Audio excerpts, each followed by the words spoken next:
यहाँ पर फिल का ऑप्शन है ना, फ्लैश फिल रह गया था आपका। फ्लैश फिल मैंने बता नहीं पाया आपको। मैं वो पूछना भी था आपसे, इसमें जैसे नंबरिंग आती है ना, डालते हैं 1 2 3 इस तरीके से ऑटोमेटिक वो होता है ऑटो फिल। क्या? जैसे अपन नंबरिंग इसमें डालिए कॉलम्स में 1 2 3 इस तरीके से नंबरिंग, तो ऑटोमेटिक हो जाता है पूरा फिल। देखो वो ऐसे कैसे होगा? 1 2 हाँ इस तरीके से। 3 हमने ये डाला, इसको हम सेलेक्ट किया, यहाँ पे एक ये डार्क वाला प्लस साइन बन के आ जाएगा। डबल क्लिक करेंगे, हम रेंज सेलेक्ट कर लेंगे। अगर इस तरह से हम करना, इस तरह से हम कर सकते हैं, लेकिन अगर हमारे पास यहाँ डेटा लिखा है एंड इसके पास में हम करते हैं 1 एंड 2 तक ही कर लो बस, उससे भी हो जाएगा। बस उसको एक पैटर्न डिफाइन हो जाए तो कर लेगा। इस तरह से आप कर सकते हो, जहाँ तक डेटा लिखा होगा वहाँ तक आपको नंबरिंग असाइन हो जाएगी। ये तो मैं पहले ही बता चुका हूँ शायद आपको। अच्छा, अभी नहीं बताया था, कोई बात नहीं, अब बता दिया।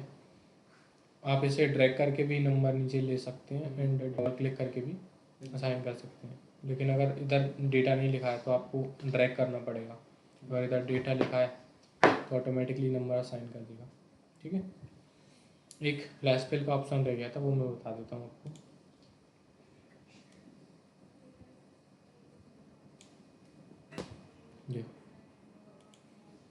ये दिल्ली है, इसका पिन कोड, सिटी के साथ पिन कोड लिखा है। मैं चाहता हूँ कि ये दोनों सेपरेट कॉलम्स में आ जाए, सिटी एंड पिन कोड। क्या कर रहा हूँ मैं, डेटा को स्प्लिट कर रहा हूँ, स्प्लिट करके सेपरेट कॉलम्स में डिवाइड कर रहा हूँ। ओके, मैं क्या करूँगा, यहाँ से दिल्ली लिख लूँगा, यहाँ पे बस एक बार लिखना है मुझे। यहाँ पे दिल्ली लिखने के बाद मैं अपनी रेंज सेलेक्ट कर लूँगा, कहाँ तक लिखना, कहाँ तक जो मेरा डेटा है ना वहाँ तक। मैं इसके बाद चलूँगा यहाँ पे एंड मैं फ्लैश फिल पे क्लिक कर दूँगा। ऑटोमेटिकली सिटीज़ रीड कर लेगा वो, यहाँ से एक पैटर्न मिल जाएगा उसको इस तरह से, तो ऑटोमेटिकली सिटीज़ आपका रीड करके दे देगा। बाकी पिन कोड्स हैं तो आप यहाँ से कॉपी कर लीजिए पिन कोड यहाँ तक। ठीक है, कंट्रोल-C किया एंड यहाँ पर पेस्ट कर दूँ, कंट्रोल-V। अब इसको रेंज को सिलेक्ट कर लेते हैं हम एंड कंट्रोल-E शॉर्टकट की होती है फ्लैश फिल का, कंट्रोल-E। ओके, मैं यहाँ पे लिख देता हूँ।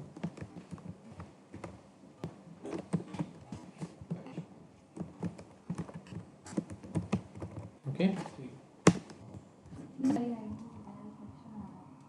लाइट बंद कर।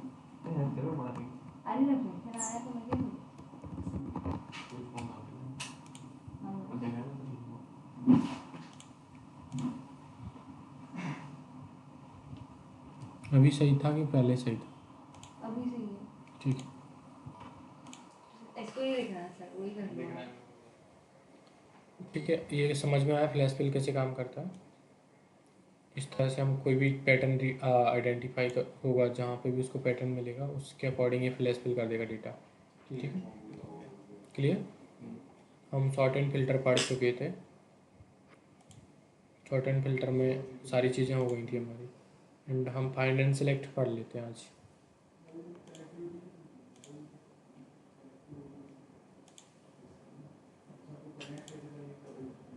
मैं यहाँ से डेटा सेलेक्ट करता हूँ, डेटा सेलेक्ट करने की मुझे ज़रूरत नहीं है, मैं कहीं भी डेटा में क्लिक करता हूँ एंड फाइंड एंड सेलेक्ट करता हूँ, फाइंड करता हूँ। मैं चाहता हूँ कि मुझे मिल जाए साउथ,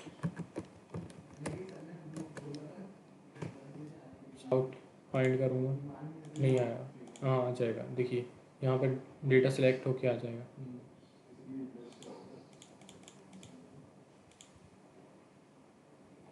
यहाँ से आप साउथ देख सकते हैं।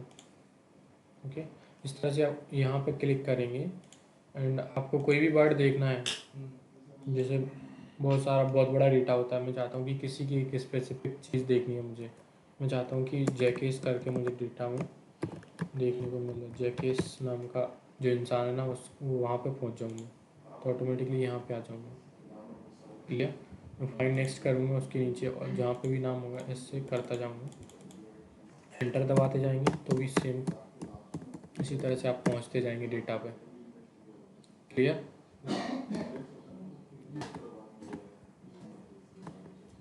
शो ऑल की प्रोसीजर्स करिए, शॉर्ट की भी है ना इसके लिए, Ctrl+F, हाँ इसकी शॉर्टकट की है Ctrl+F। Ctrl+F दबाएंगे तो भी आपको सेम डायलॉग बॉक्स ओपन होकर आएगा। ठीक है, अगर अब मैं चाहता हूँ कि जैकेस को रिप्लेस करके मैं चाहता हूँ कि नमन कर दूँ, ओके, मैं रिप्लेस ऑल पे क्लिक करूँगा, 83 रिप्लेसमेंट हो गए हैं। जहाँ पे भी जैकेस लिखा होगा वहाँ पे इसने नमन कर दिया। देखिए मैं अब सर्च करता हूँ नमन, तो जैकेस की जगह नमन आने लग जाएगा। क्लियर?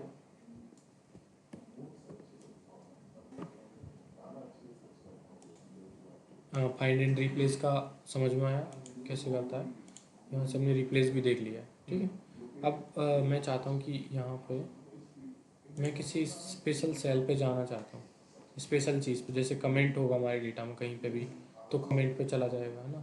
फॉर्मूला कहीं पे भी लिखा होगा फॉर्मूला पे चला जाएगा, ब्लैंक रो जहाँ पे भी होगा वहाँ पे चला जाएगा। ओके, मैं देखता हूँ और मैं चाहता हूँ कि इसमें एक ब्लैंक रो बना लूँ 2-4।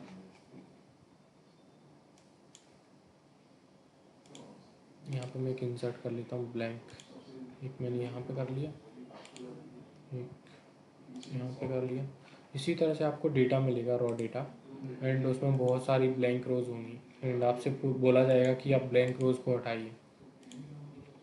जितनी भी ब्लैंक रोज आपको दिख रही हैं उनको सिंगल क्लिक में हटाइए। आप इस तरह से राइट क्लिक करके हटा भी सकते हैं, डिलीट कर सकते हैं, बट यहाँ पे बहुत सारी, मतलब मेरे पास 1 लाख के समथिंग डेटा है एंड उसमें 10,000 ब्लैंक रोज हैं, तो 10,000 बार आपको बार बार क्लिक करना पड़ेगा ब्लैंक रो पे। बट मैं ऐसा नहीं करना चाहता हूँ। मैं क्या करता हूँ, Ctrl+F, मैं डेटा को सिलेक्ट कर लेता हूँ, पूरा जो भी डेटा मेरे पास है ना, इसको मैं Ctrl+Shift डाउन एरो के साथ इस तरह से सिलेक्ट करूँगा कि पूरा डेटा रेंज जहाँ जहाँ डेटा लिखा है उतना सिलेक्ट हो जाए बस। ओके, यहाँ तक मेरा डेटा लिखा है, मैंने यहाँ तक सिलेक्ट कर लिया। मैं क्या करूँगा, Ctrl+F प्रेस करूँगा, मैं Ctrl+G, गो टू के डायलॉग बॉक्स में आएगा, Ctrl+G प्रेस करूँगा एंड मेरे पास एक गो टू का ऑप्शन आएगा। गो टू में मैं स्पेशल पे क्लिक करूँगा ना, तो आपको इस तरह से सेम फॉर्मेट दिख जाएगा जो यहाँ पे गो टू का आ रहा था। मैं इस पे ब्लैंक्स पे क्लिक कर लेता हूँ एंड ओके करता हूँ। जहाँ पे भी ब्लैंक रो होगी उसको ये सिलेक्ट कर लेगा। तो मैं चाहता हूँ कि सारी ब्लैंक रो एक ही क्लिक में डिलीट हो जाए, तो मैं यहाँ से डिलीट करके एंटायर रो पे क्लिक करके डिलीट कर लूँगा। इस तरह से आपको एक भी ब्लैंक रो नहीं दिखेगी। अब आप डेटा सेलेक्ट करेंगे तो Ctrl+A के साथ पूरा डेटा सेलेक्ट हो जाएगा, है ना। एक ही क्लिक में हमने जितनी भी ब्लैंक रोज थी सारे हटा लिए। क्लियर?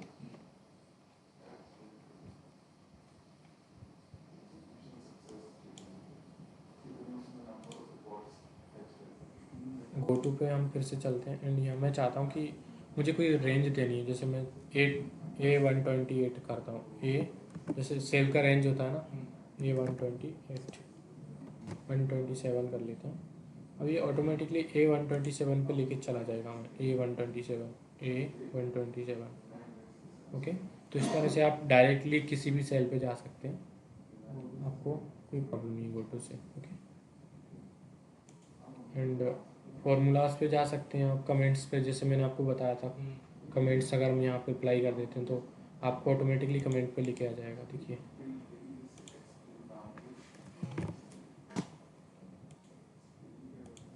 इस डेटा में कमेंट है, मुझे नहीं पता कहाँ है, मैं चाहता हूँ कि इस डेटा को सिलेक्ट कर लेता हूँ। पहले मैं Ctrl+G दबाता हूँ एंड मैं चाहता हूँ स्पेशल पे क्लिक करके कमेंट पे मुझे पहुँचा दे।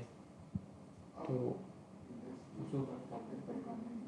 हाँ, कमेंट पे ऑलरेडी है, तो ये कमेंट के पास लेके आ गया मुझे। यहाँ पे कमेंट लिखा है, मैं इस कमेंट को हटाना चाहूँ तो डिलीट कमेंट कर सकता हूँ। क्लियर?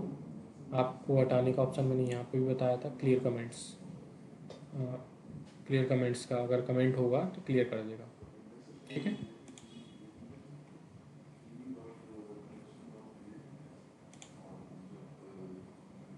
अगर मेरा कहीं डेटा वैलिडेशन लगा है तो मैं वहाँ पे जा सकता हूँ। मेरी कंडीशनल फॉर्मेटिंग लगी है तो वहाँ पे डायरेक्टली जंप करके वहाँ जा सकता हूँ। ओके, बाकी ये सिलेक्शन पेन है, इसका यूज़ क्या होता है, इससे पहले एक और ऑप्शन लिखा है, सिलेक्ट ऑब्जेक्ट्स। जैसे मैंने कोई ऑब्जेक्ट इंसर्ट किया यहाँ से एंड मैं कर लेता हूँ ये वाला सेव। तो अभी ये ऑब्जेक्ट सिलेक्टेड नहीं है। मैं यहाँ पे चलता हूँ, सिलेक्ट ऑब्जेक्ट, इस पर क्लिक करूँगा, ये सिलेक्ट हो जाएगा। अब सिलेक्शन पेन में दिखने लग जाएगा ये मुझे। सिलेक्शन पेन में ये रेक्टेंगल बन करके दिख रहा है। क्लियर? इस तरह से सिलेक्शन पेन एंड सेलेक्ट। अगर मैं चाहूँ इसको हाइड करना है तो हाइड भी कर सकता हूँ। ये डिलीट नहीं होगा, हाइड हो जाएगा ओनली। इस तरह से आपको ये सिलेक्शन पेन इस तरह से वर्क करता है। क्लियर? बाकी हमने ये सारी चीज़ें देख ली हैं। हम थोड़ा एडवांस की तरफ चलते हैं, पिवट टेबल की तरफ, है ना।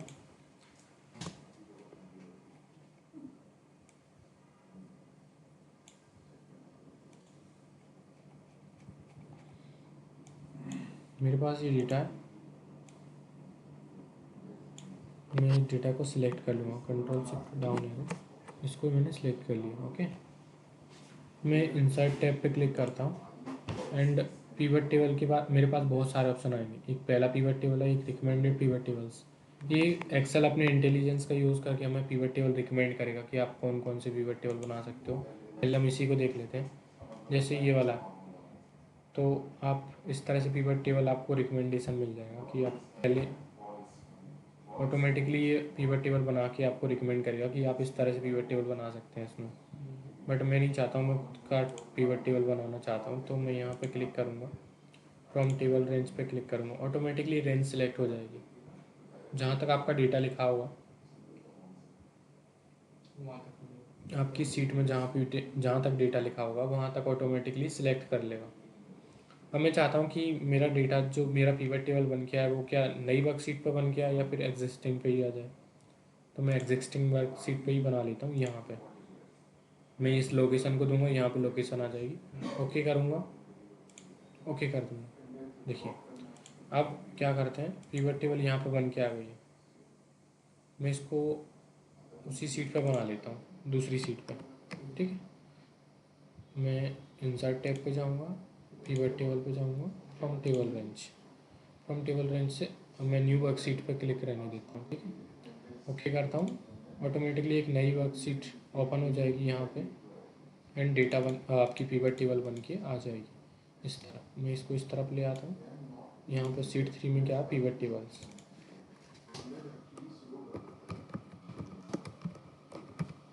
क्लियर?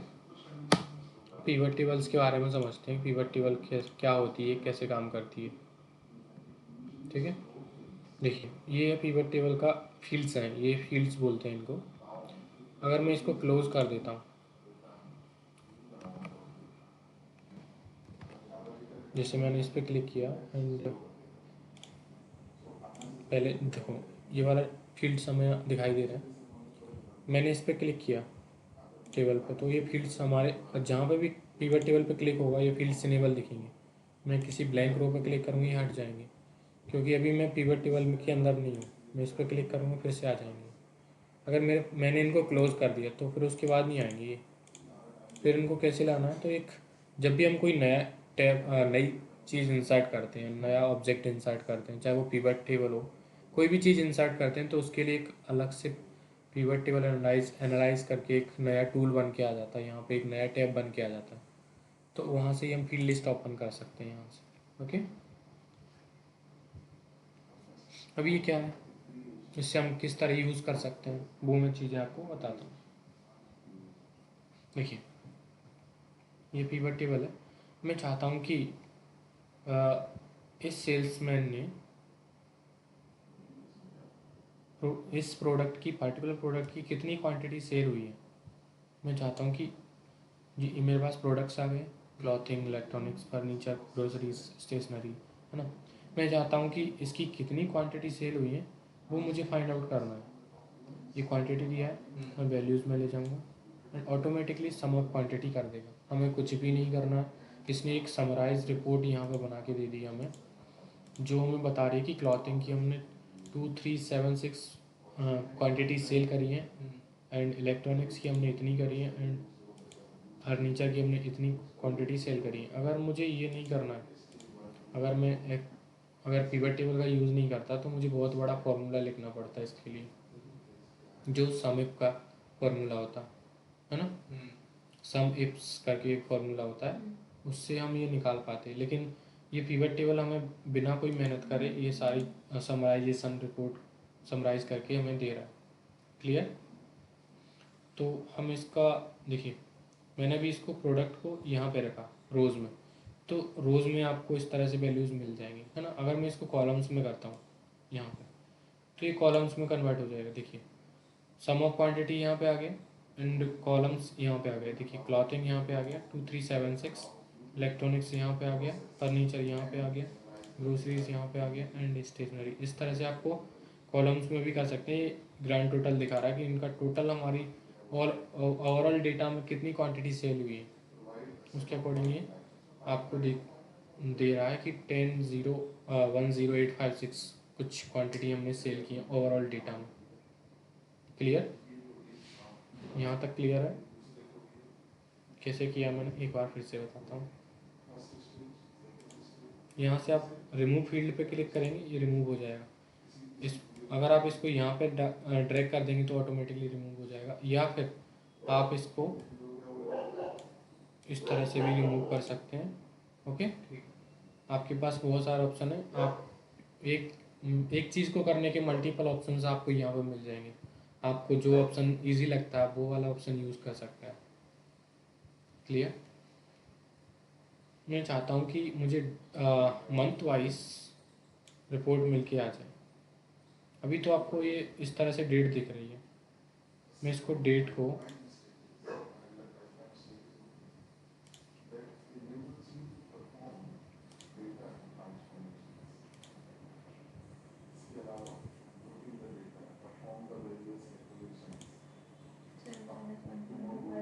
देखिए डेट हायरार्की बन के आ रही है इसमें, और तो मैं चाहता हूँ कि मंथली मुझे रिपोर्ट्स मिल जाए। यहाँ पे आपने ध्यान नहीं दिया, फिर से देखो सेल डेट मैंने यहाँ पे लिया, सर की बहुत आवाज़ आ रही है, गेट लगा दो।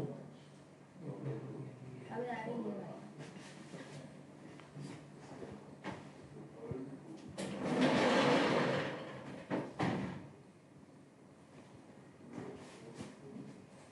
मैंने क्या किया, मैंने डेट को कहाँ पे ले लिया, एक मिनट पहले मैं इसको हटा देता हूँ।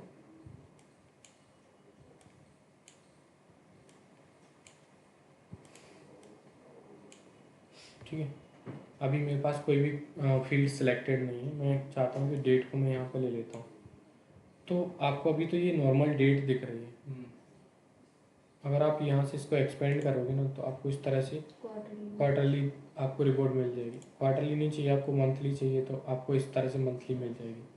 आप यहाँ से इसको हटा दीजिए, डेट को हटा दीजिए, ईयर्स ऑफ सेल डेट है ना, इसको हटा दीजिए। आप क्वार्टर को हटा दीजिए तो आपको मंथली डेट मिल जाएगी। आप मंथली में आप इसको एक्सपेंड कर सकते हैं इस तरह से, डेट वाइज आपको रिपोर्ट मिलने लग जाएगी। अभी हम मंथली करते हैं एंड मैं देखता हूँ कि मैंने कितनी सेल की है। देखिए अभी ये मुझे कॉलम्स ना ऊपर नीचे दिख रहे हैं, मैं चाहता हूँ कि इनको मुझे शॉर्ट असेंडिंग कर लेना, A to Z कर लेना, तब मुझे कॉलम देखने में प्रॉब्लम नहीं आएगी, क्योंकि ये अल्फ़ाबेटिकल ऑर्डर में ऑटोमेटिकली जो मतलब ऑर्डर हो गए, मतलब ऑटोमेटिकली अल्फ़ाबेटिकल ऑर्डर में आ गए, तो मुझे देखने में प्रॉब्लम नहीं आएगी। मैं सेल्स अमाउंट लेता हूँ यहाँ से एंड यहाँ पे कर देता हूँ कि मंथली मैंने जनवरी में इतनी सेल करी है, फरवरी में इतनी करी है। एंड आप अगर चाहें तो जनवरी के अंदर भी देख सकते हैं। जनवरी में 1 जनवरी को मैंने इतना सेल किया है, 2 जनवरी को मैंने इतना सेल किया है। सारे मंथ्स का अलग अलग आपको रिपोर्ट मिल जाएगा इस तरह से। क्लियर?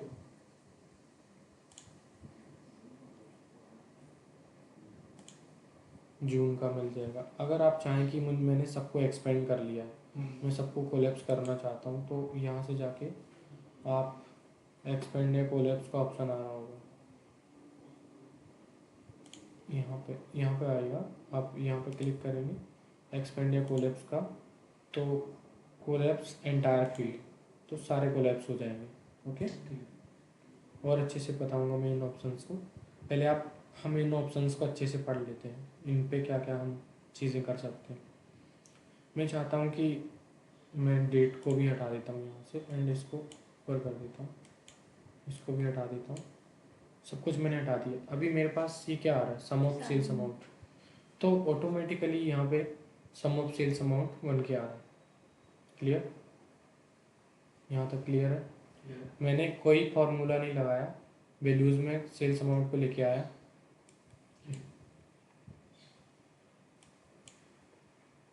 सेल्स अमाउंट है, इसको मैं वैल्यूज़ में लेके आया, ऑटोमेटिकली सम कर देगा जितना भी डेटा हमारे पास है इस टेबल में, इस सीट में जितना डेटा है उसको ऑटोमेटिकली सम करके यहाँ पे हमें शो कर रहा है।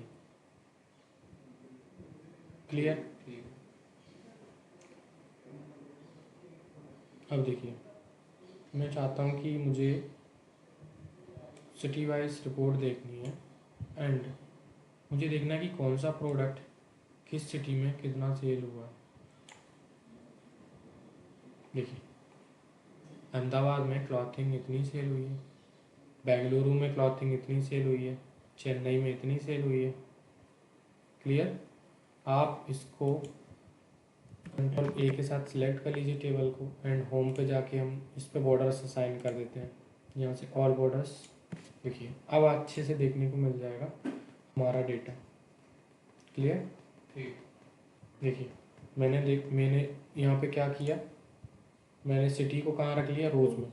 जो भी वैल्यू मैं रोज़ में रखूँगा वो आपको रोज़ में यहाँ पे 1 2 3 के साथ देखने को मिल जाएगी। क्लियर?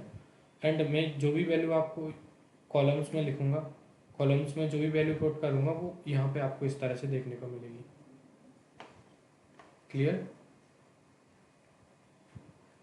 मैं चाहता हूँ कि मुझे एक फ़िल्टर बनाना है एंड सेल्समैन का फ़िल्टर बना लेता हूँ मैं यहाँ पे। देखो, अभी आपको जो डेटा दिख रहा है ना वो सबका दिखाई दे रहा है, सारे सेल्समैन का। मैं यहाँ से फ़िल्टर को ओपन कर लेता हूँ, है ना। मैं सिलेक्ट मल्टीपल आइटम्स पे क्लिक करता हूँ, ऑल को मैं अनचेक कर लेता हूँ। मैं करता हूँ, मुझे बबलू का डेटा देखना है कि बबलू ने सारी सिटीज़ में कौन कौन से प्रोडक्ट कितने सेल करे। ओके सर, देखिए, आप है ना कोई भी शीट बनाओ, ये वाला नाम किया करो। ये मेरे पापा का घर का नाम है, तभी नाम लोग हंस रहे हैं। ठीक है, कोई बात नहीं, मैं इस नाम को हटा देता हूँ। एंड देखिए, ये ना दिनेश है, विशाल है, ठीक है, हाँ हाँ, ये ठीक है। ये प्रिया है, प्रिया, ठीक है। प्रिया का देखना चाह रहा हूँ मैं, जो भी डेटा मुझे देखना है प्रिया का देखना है कि प्रिया ने कहाँ कहाँ कितना सेल किया है। देखिए, प्रिया ने अहमदाबाद में कोई सेल नहीं की क्लॉथिंग में, इलेक्ट्रॉनिक्स में इसने सेल करी है, फर्नीचर में करी है, ग्रोसरीज में करी है, स्टेशनरी में करी है, और इनका ग्रांड टोटल भी यहाँ पे देखने को मिल रहा है। आप नीचे भी ग्रांड टोटल देखने को मिल रहा है एंड ऊपर भी मिल रहा है। क्लियर? आपको रो वाइज भी मिल रहा है एंड कॉलम वाइज भी मिल रहा है ग्रांड टोटल। तो इस तरह से आप अपनी रिपोर्ट को कस्टमाइज़ कर सकते हैं फ़िल्टर का यूज़ करके। मैं चाहता हूँ कि सबका मुझे दिखाई देने लग जाए। ओके करते हैं, सबका दिखाई देने लग जाएगा। तो फिल्टर का कॉन्सेप्ट समझ में आया। फिल्टर पे हम एक पर्टिकुलर किसी पर्टिकुलर सिटी या पर्टिकुलर प्रोडक्ट या पर्टिकुलर पर्सन का हम अगर देखना चाहते हैं तो उस फिल्टर को लगाने के बाद हम सारी चीज़ें देख सकते हैं। अगर मैं यहाँ पे मल्टीपल फिल्टर लगाना चाहूँ तो वो भी लगा सकता हूँ। जैसे मैं प्रोडक्ट को यहाँ पे लेके आ जाता हूँ, आपको प्रोडक्ट मिल जाएगा, ठीक है, यहाँ पे। एंड आप सेम यहाँ पे इसको चूज़ कर लेंगे या फिर आप इस तरह से भी चूज़ कर सकते हैं। ओके करेंगे तो इस तरह से क्लॉथिंग का ओनली आपको डेटा मिल जाएगा। क्लियर? आप मल्टीपल फिल्टर्स लगा सकते हैं। यहाँ पे आप कुलदीप को चूज़ कर लीजिए, ओके करेंगे। कुलदीप एंड क्लॉथिंग का, कुलदीप ने क्लॉथिंग कहाँ कहाँ कितनी कितनी सेल करी है आपको यहाँ देखने को मिल रहा है। क्लियर है? कोई प्रॉब्लम नहीं, समझ में आ रहा है? आगे चले। देखिए, वैल्यूज़ में हमारे पास फील्ड सेटिंग्स होती हैं। मैं चाहता हूँ कि अभी ये सम ऑफ सेल्स अमाउंट करके आ रहा है ना, अगर मैं यहाँ पे कोई न्यूमेरिक वैल्यू ले लेता हूँ, जैसे कि मैं ले लेता हूँ कि उस पर्टिकुलर प्रोडक्ट को मुझे काउंट करना है, या फिर मैं इसी को काउंट कर लेता हूँ। वैल्यू फील्ड सेटिंग्स पे क्लिक करूँगा मैं चाहता हूँ कि मुझे इसका सम नहीं चाहिए, मुझे काउंट चाहिए, तो मैं ओके करूँगा। यहाँ पे काउंट होके आ जाएगा कि इसने कितने ऑर्डर्स सेल करे हैं। ये हमारा डेटा किस चीज़ का, ऑर्डर्स का डेटा है, सेल्स का डेटा है। तो अगर हम कोई भी वैल्यू काउंट कर रहे हैं तो क्या काउंट कर रहे हैं, एक ऑर्डर ही तो काउंट कर रहे हैं। सर फिर से देखिए वैल्यू फील्ड सेटिंग में पहले सम आ रहा था बाय डिफॉल्ट, क्लियर। मैं चाहता हूँ कि कुलदीप ने कितने ऑर्डर सेल करे हैं। मैं इस फिल्टर को अभी के लिए हटा देता हूँ, प्रोडक्ट वाले फिल्टर को यहाँ हटा देता हूँ, ठीक है। अभी मैं चाहता हूँ कि कुलदीप ने कितने ऑर्डर अहमदाबाद में सेल करे हैं वो देखना चाहता हूँ। तो मैं इस पर क्लिक करूँगा, वैल्यू फील्ड सेटिंग्स पे क्लिक करूँगा, यहाँ से काउंट लगा दूँगा, ओके करूँगा। देखिए अब ये अमाउंट है ना, ये अमाउंट को काउंट कर रहा है, इसको सम नहीं कर रहा है, इसका काउंट कर रहा है कि कितने ऑर्डर सेल करें। अगर अमाउंट जनरेट हुआ है तो ऑर्डर भी जनरेट हुआ ही होगा, क्योंकि अगर हम अमाउंट को काउंट कर रहे हैं तो ऑर्डर तो ऑब्वियसली काउंट हुआ होगा, है ना। ऑर्डर जनरेट होगा तभी तो अमाउंट बनेगा। तो इस तरह से आप ये कैलकुलेशन कर सकते हो। आप यहाँ से चाहें तो मैं चाहता हूँ कि मुझे काउंट भी नहीं देखना है, वैल्यू फील्ड सेटिंग्स पे क्लिक करूँगा एंड मैं चाहता हूँ कि मुझे एवरेज ऑर्डर कितने, मतलब इसने कितनी रुपीज़ की एवरेज सेल करी है। तो इसकी एवरेज सेल अहमदाबाद में इतनी है एंड बेंगलुरु में इतनी एवरेज सेल करी है इसने, है ना। चेन्नई में इतनी एवरेज सेल करी है, क्लियर। कोई प्रॉब्लम। एवरेज भी नहीं देखना चाहता हूँ मैं चाहता हूँ कि मैक्सिमम सेल कितनी करी है इसने। मैं मैक्सिमम देख लूँगा कि मैक्सिमम सेल कितनी हुई है, अहमदाबाद में इतनी हुई है ना, बेंगलुरु में इतनी मैक्सिमम सेल हुई है। आप यहाँ से मिनिमम भी देख सकते हैं, यहाँ से मिनिमम भी आ जाएगा आपको। बहुत सारे ऑप्शन से स्टैंडर्ड डेविएशन मिल जाएगा, काउंट नंबर्स मिल जाएगा, है ना। बहुत सारी चीज़ें आपको यहाँ पे मिल जाएंगी, क्लियर। स्टैंडर्ड डेविएशन एक स्टैटिक्स का पार्ट है, आपने पढ़ा होगा कभी, है ना। तो आप यहाँ से स्टैंडर्ड डेविएशन भी निकाल सकते हैं इसका, इस तरह से। आपको कोई कैलकुलेशन नहीं करनी है, ऑटोमेटिकली पिवट टेबल करके दे देता है, क्लियर। मैं इसको सम कर लेता हूँ अभी, ओके करता हूँ एंड सम हो जाएगा यहाँ।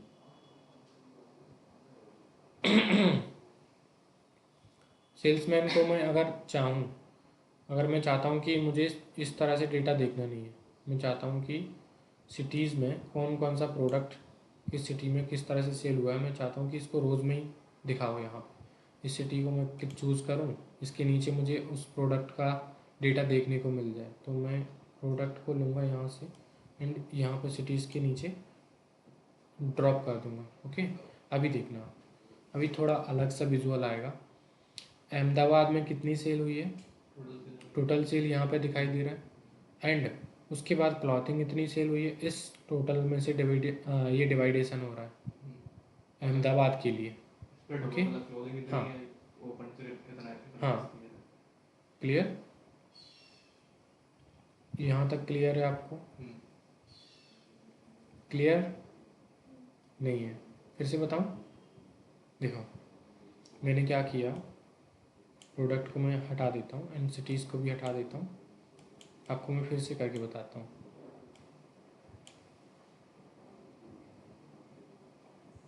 मैं चाहता हूँ कि मेरा जो प्रोडक्ट है ना,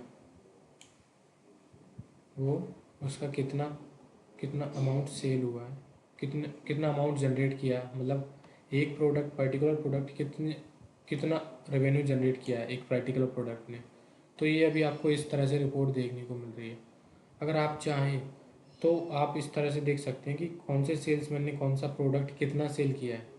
तो आप सेल्समैन को ड्रैग करके या फिर आप किस सिटी में कौन सा प्रोडक्ट कितना सेल हुआ है ये भी देख सकते हैं। मैं दिखाता हूँ आपको करके। सिटीज़ को मैं यहाँ से लेके यहाँ पे डाल दूँगा रोज़ में, ओके। तो आपको इस तरह से देखने को मिल जाएगा कि अहमदाबाद में क्लॉथिंग इतनी सेल हुई है। अगर मैं चाहूँ कि इसको मुझे हटाना एंड इसको इसके नीचे रखना है मुझे, तो इसके नीचे रख सकता हूँ। क्लॉथिंग अहमदाबाद में इतना सेल हुआ है, बेंगलुरु में इतना सेल हुआ, चेन्नई में इस तरह से। आप इस तरह से अपना डेटा को रिप्रेजेंट कर सकते हैं। यहाँ तक क्लियर है? पक्का? कोई प्रॉब्लम? ठीक है, आप बताइए। मैं एक क्वेश्चन पूछ रहा हूँ आपसे।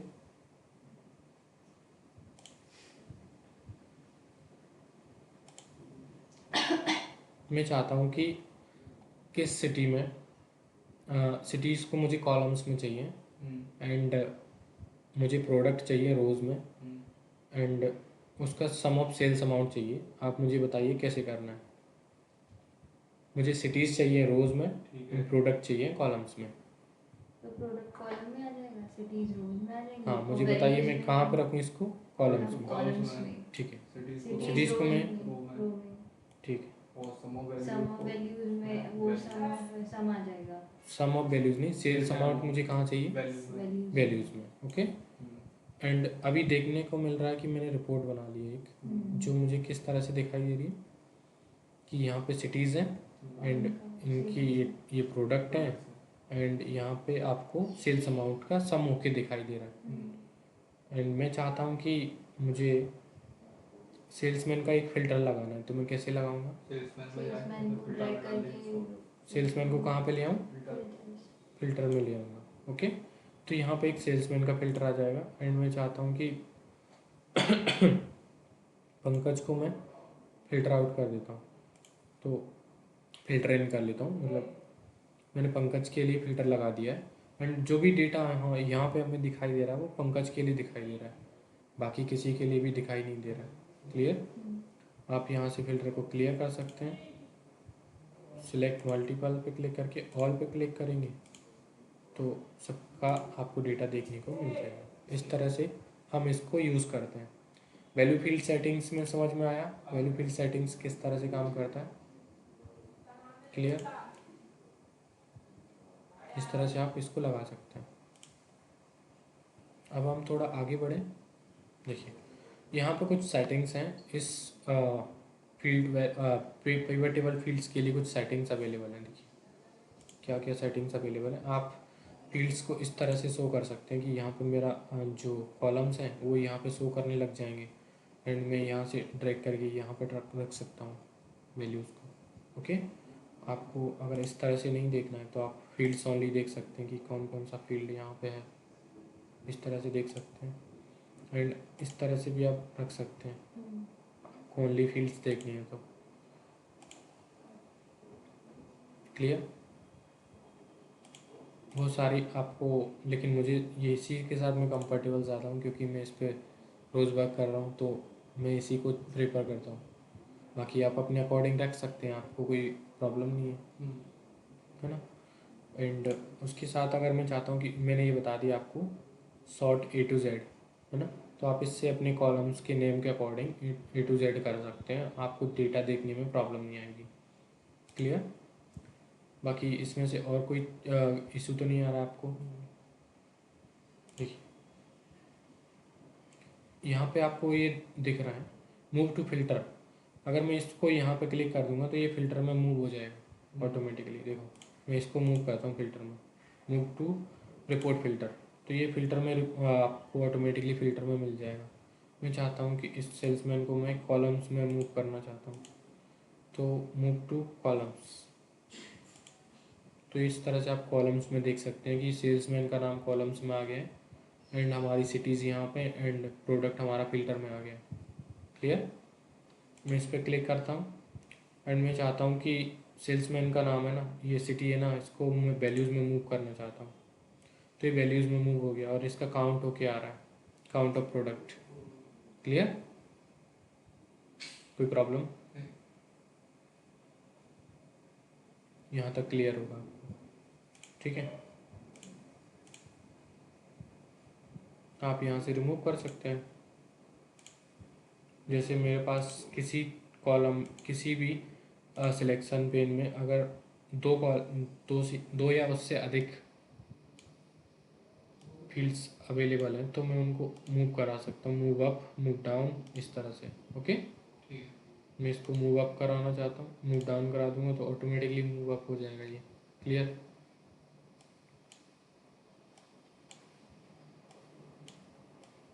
अभी आपने देखा होगा कि डेट में अगर एक बार ले रहा हूँ ना तो डेट मुझे कितनी बार हटाना पड़ रहा है। Date automatically date hierarchy present करता है हमारे लिए, इसमें आपको डेट का ईयर भी देता है, डेट की क्वार्टर भी देता है एंड डेट का मंथ भी देता है ना, और उसके साथ डेट भी देता है। डेट, ये आपको डेट भी दिख रही है। अगर आप डेट को हटा देंगे आपको मंथ बचेगा, मंथ को हटा देंगे आपको क्वार्टर बचेगा, आप क्वार्टर को भी हटा देंगे तो आपको ईयर बचेगा। इस तरह से आप डेटा को रिप्रेजेंट कर सकते हैं जैसा आप चाहें डेट कॉलम का यूज़ करके। ओके, बाकी यहाँ तक कोई प्रॉब्लम? आगे बढ़े।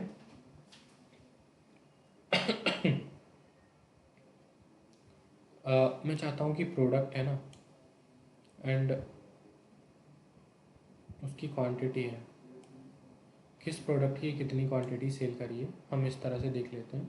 एंड मैं चाहता हूँ कि किस सेल्समैन ने कौन सा प्रोडक्ट कितना सेल किया है वो देखना चाह रहा हूँ, इस तरह से। क्लियर? अब हम चलते हैं इस तरह डिज़ाइन में। जैसे मैं पिवट टेबल इंसर्ट करूँगा तो मेरे पास दो ऑप्शंस ऑटोमेटिकली यहाँ पे दो टैब्स बन के आ जाएंगे, एक पिवट टेबल एनालाइज एंड एक आएगा डिज़ाइन। तो हम पहले डिज़ाइन देख लेते हैं। क्लियर? अभी ये जो वैल्यू दिख रही है इसको हम सब टोटल्स कहते हैं, क्लोजिंग में इतने वो है ना? सेल अपने ऑर्डर्स एंड इसको हम कहते हैं ग्रांड टोटल, जो नीचे दिखाई दे रहा है इसको ग्रांड टोटल कहते हैं। मैं चाहता हूँ कि मुझे इसमें सब टोटल दिखाई ना दे, ओनली मुझे ग्रांड टोटल दिखाई दे। तो मैं क्या करूँगा, यहाँ पे आऊँगा डिज़ाइन वाले टैब पे क्लिक करूँगा एंड यहाँ जो सब टोटल्स का ऑप्शन आ रहा है डोंट शो सब टोटल्स, तो किसी के लिए भी सब टोटल शो नहीं करेगा। क्लियर? पिवट टेबल में कहीं भी क्लिक करना है, डिज़ाइन में आना है एंड यहाँ पे डोंट शो सब टोटल्स पे क्लिक कर देना है। मैं चाहता हूँ कि मुझे सब टोटल्स शो करने हैं तो मैं कर दूँगा शो ऑल सब totals eight top of the group, तो टॉप ऑफ द ग्रुप आ जाएगा। अगर मैं चाहता हूँ कि बॉटम ऑफ द ग्रुप पे मुझे शो करना है तो मैं show all the sub totals at bottom of the group, है ना? इस तरह से हम बॉटम पे कर सकते हैं, जैसे क्लॉथिंग का टोटल यहाँ पे दिखाई दे रहा है। क्लियर? कोई इशू यहाँ तक समझ में आ रहा है?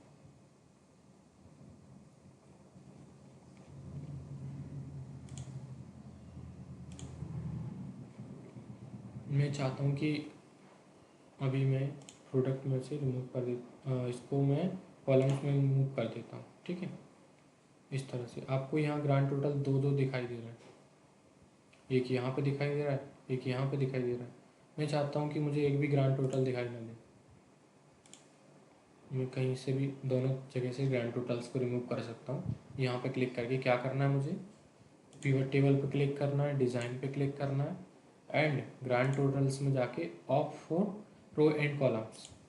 ठीक है, मैं चाहता हूँ कि मुझे ओनली रोज़ में दिखाई दे, कॉलम्स में ना दिखाई दे, तो मैं ऑन फॉर रोज़ ओनली, तो ये रोज़ ओनली में दिखाई देने लग जाएगा इस तरह से। मैं चाहता हूँ कि ऑन फॉर कॉलम्स ओनली, तो ये कॉलम्स ओनली में दिखाई देने लग जाएगा इस तरह से। क्लियर? मैं चाहता हूँ कि मुझे ग्रांड टोटल ऑन करने हैं तो on for rows and columns का ऑप्शन दिया है, तो दोनों ग्रांड टोटल आपको ऑन हो जाएंगे। क्लियर? आगे बढ़े। अभी ग्रांड टोटल्स हमने देख लिया कि ग्रांड टोटल्स को किस तरह शो एंड हाइड करना है। अब हम चलते हैं रिपोर्ट लेआउट में एंड रिपोर्ट लेआउट में कुछ ऐसी चीज़ें देखिए, शो इन कॉम्पैक्ट फॉर्म। तो अभी जो हमें दिखाई दे रही है ना पिवट टेबल, ये कॉम्पैक्ट फॉर्म में ही है। क्लियर? यहाँ पे रो लेवल्स लिखा होगा, सम ऑफ क्वांटिटी, लेकिन मैं चाहता हूँ कि इसको टेबुलर फॉर्मेट में करूँ या फिर और भी फॉर्मेट दिए हुए हैं, सो इन आउटलाइन फॉर्म। तो इस तरह से आउटलाइन फॉर्म में आपको दिखाई देने लग जाएगा। आपको यहाँ पर सेल्समैन का नाम आ जाएगा, आपको स्पेसिफाई करके दे देगा कि ये कौन सी चीज़ क्या है। क्लियर? क्लियर?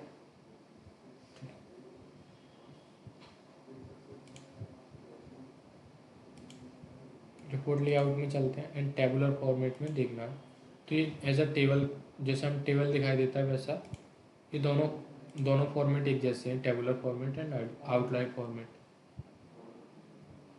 क्लियर? ठीक है, अब मैं चाहता हूँ कि इसको फिर से मैं प्रोडक्ट में ले आता हूँ। अभी ये खाली स्पेस दिखाई दे रहा है आपको, ब्लैंक स्पेस को मुझे फिल करना है, तो मैं क्या करूँगा, repeat all item labels. Clear? ये जो खाली स्पेस दिखाई दे रहा था ना उसकी जगह मेरा नाम आने लग जाएगा सर, कि राजू ने इलेक्ट्रॉनिक्स इतना सेल किया, राजू ने फर्नीचर इतना सेल किया, राजू ने ये पर्टिकुलर चीज़ें दिखाई देने लग जाएंगी। क्लियर? तो रिपीट ऑल आइटम लेबल्स का यूज़ क्या करते हैं, रिपीट करने के लिए आइटम लेबल्स को। मैं चाहता हूँ कि मुझे रिपीट नहीं करना है, तो इस तरह से मैं हटा भी सकता हूँ। इस तरह से आप पिवट टेबल डिज़ाइंस को शो कर सकते हैं। अब ब्लैंक रोज आ रही हैं, मैं चाहता हूँ कि ब्लैंक रो यहाँ पे एक अलग से, जैसे इस डेटा को अलग करने के लिए थोड़ा एक ब्लैंक रो इंसर्ट कर देता हूँ। देखो यहाँ पे एक डब्लू का डेटा है, इसके बाद एक ब्लैंक रो आ रही है, इसके बाद यहाँ पे दिनेश बिट्टू का डेटा है, इसको यहाँ पे एक अलग रो आ रही है ना, गोलू का डेटा है यहाँ पे अलग आ रही है। इस तरह से आप देख सकते हैं कि हर लेवल के नीचे एक ब्लैंक रो बन के आ जाएगी, जो उसको सेपरेट कर रही है कि ये दूसरा डेटा है एंड ये दूसरा डेटा है। क्लियर? ब्लैंक रोज को मैं रिमूव कर दूंगा तो सारी ब्लैंक रोज रिमूव हो जाएंगी। तो पिवट टेबल का यहाँ तक कॉन्सेप्ट क्लियर है, कोई प्रॉब्लम तो नहीं आया है ना? देखिए बाकी आगे चलते हैं, इन कॉलम्स को, इन चीज़ों को भी देख लेते हैं, उसके बाद हम सीधा पिवट टेबल एनालाइज पे मूव कर जाएंगे। कल जो हमारी क्लास होगी वो इस तरफ आएगी। क्लियर? देखिए ये है पेंडेड रो हेडर्स। अगर मैं रो हेडर्स को हटा दूंगा ना, तो ऊपर से जो हेडर्स दिखाई दे रहे थे ना वो हट गए। मैं इसको इनेबल करूँगा तो फिर से दिखने लग जाएंगे। इसको कॉम्पैक्ट फॉर्म में देख लेते हैं।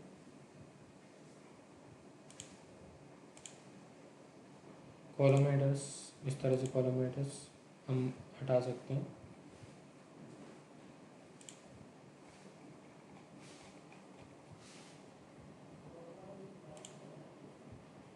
एंड अगर मैं बैंडेड रोज पे क्लिक करता हूँ तो डेटा कुछ इस तरह से दिखाई देगा। थोड़ी सी फॉर्मेटिंग अप्लाई कर दी है उसने। एंड अगर बैंडेड कॉलम करता हूँ तो आपको डेटा इस तरह से दिखाई देगा। मैं इसको पहले हटा देता हूँ एंड यहाँ से एक वैल्यू को यहाँ पे लेके आता हूँ। अब थोड़ा सा अच्छा दिखाई देगा। बैंडेड कॉलम पे क्लिक करता हूँ, बैंडेड रोज पे, तो इस तरह से डेटा में थोड़ा फॉर्मेटिंग अप्लाई हुई ऑटोमेटिकली। आप इस तरह से बैंडेड कॉलम भी कर सकते हैं। क्लियर? मैं बैंडेड कॉलम ओनली करता हूँ तो इस तरह से आप कॉलम बैंडेड हो जाएंगे। मतलब एक कॉलम में फॉर्मेटिंग होगी, एक क्लियर होगा, एक में फॉर्मेटिंग होगी, क्लियर होगा। इस तरह से आप चाहें तो यहाँ से अपने अकॉर्डिंग फॉर्मेटिंग ले सकते हैं। ये पिवट टेबल स्टाइल्स में बहुत सारी फॉर्मेटिंग अवेलेबल है, आप कोई भी फॉर्मेटिंग अपनी पिवट टेबल पे अप्लाई कर सकते हैं। क्लियर? आप यहाँ से क्लियर भी कर सकते हैं जो भी फॉर्मेटिंग आपने अप्लाई करी।